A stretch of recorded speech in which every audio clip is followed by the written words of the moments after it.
do you really think that he has a chance to bounce back from this? What's up, y'all? It's your boy Pascal, back at it again with another pop-up video. Go and follow me on Instagram, The Pascal Show, one word. Hit that like button down below, and most definitely hit that subscribe button if this is your first time checking out this channel right here. Anyway, we got to jump into this story, y'all. This is breaking news. This just happened right when I got done with my morning show. I will be on at 7 p.m. Central Standard Time tonight, just so you guys know, live. So jump on if you are a first-time viewer of this channel. Anyway, just saw this. This is breaking news. This is interesting as well. I found it very interesting. Now, here I'm in where I'm living. The episode with Tamron Hall has not come out yet, but here it is. Former Florida governor candidate Andrew Gillum has come out as bisexual. Yeah, this is breaking news. I mean, here it is. Not a big surprise to me. Let me just keep it straight funky with y'all. Not a big surprise to me. Here it is. If you don't remember this whole story, Andrew Gillum was running for governor for the state of Florida in 2018. Then he lost. All right. A few months later, or actually like about a year or so later, he is out and about. No pun intended there. He's out and about, and he is caught face down, drunk, in a very compromising position in a hotel with two men. Yeah. And sorry to say this to get very graphic, but he was literally laying face down in his own vomit. There was methamphetamines in the room. One of the men in the room OD'd on meth, on crystal meth. But he is in this room with two men, drunk as a skunk, naked as a jaybird, in a room with two men. Now, here's the thing. As soon as he got caught, as soon as this was all over the news, all over the place, the photos of all this with all the graphic details was out for everyone to see. It was all over the place, all over the news. He went and admitted himself into a rehab center 2 days after this incident, okay? Now, we haven't heard anything much about him. We haven't heard anything about him at all. He was in here, he was there, he did his thing, and then he just disappeared.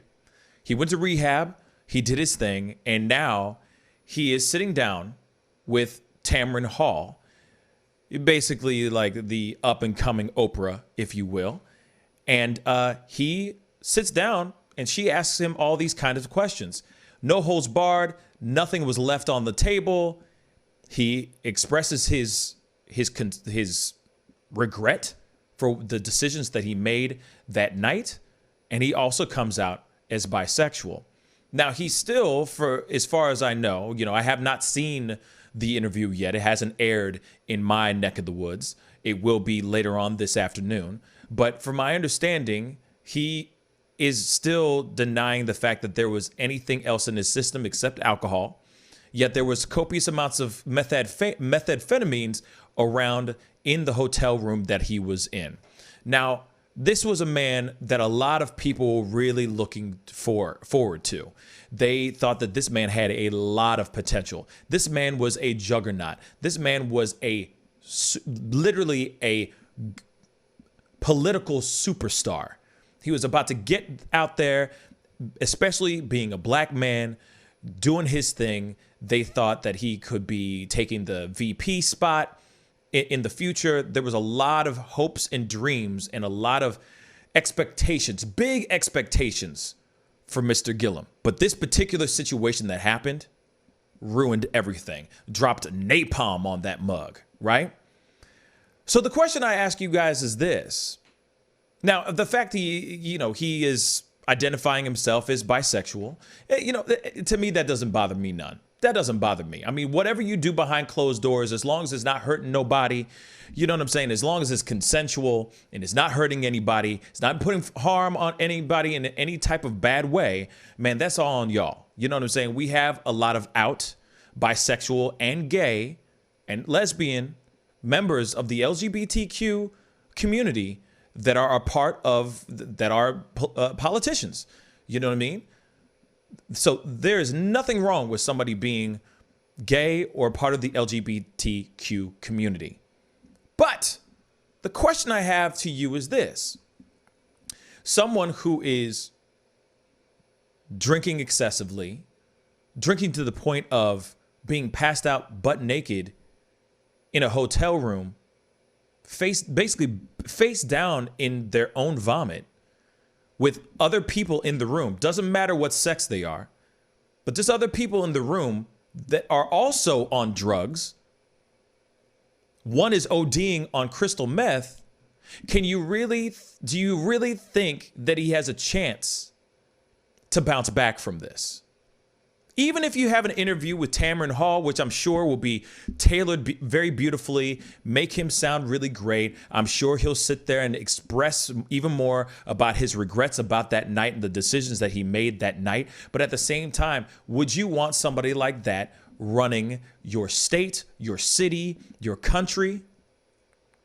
Now, we understand that, Trump has changed the trajectory of what a politician is because he has a very tarnished past, yet we still elected him as president.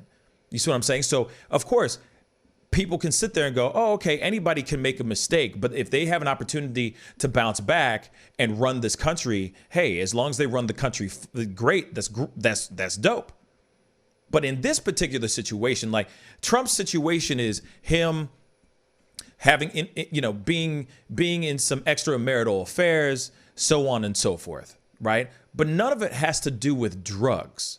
None of it has to do with him having alcohol issues. None of it has anything to do with him being caught butt naked in a hotel room with a bunch of other people surrounded by other various types of drugs. Just putting that out there. As much as somebody is out there has a tremendous amount of potential to be the greatest leader that we could ever possibly see. Yet they are found inebriated, passed out, or around drugs. Is that somebody you want to have leading this country or leading where you live? The question I leave up to you guys. But in my personal opinion, I think everybody deserves a second chance. I think people make mistakes. I understand that the people have addictions and there are people who deal with anxiety in various ways. But if you are going to run this country or run a state or run a city, I want to make sure that I want to know that I have the right person elected in that particular place, running this country with a clear mind, or running this city or whatever with a clear mind. But when it's foggy and it's filled with other things, it makes you second guess who you're electing and who you're bringing into office, representing you and representing the people. I mean, I do appreciate Andrew Gillum for stepping up and having a conversation, talking about that particular night, because it was definitely scandalous. That story is scandalous as hell. And his wife is still with him. She is still standing by her man. And there's nothing wrong with that. I'm sure he's made amends with her and his family and everything. And of course, he went to rehab. But who's to say that he's not going to... Who's to say he's not going to fall back? Who's to say he's not going to have a moment of weakness and turn to the bottle or go and have a crazy night like that again? Now, don't get me wrong.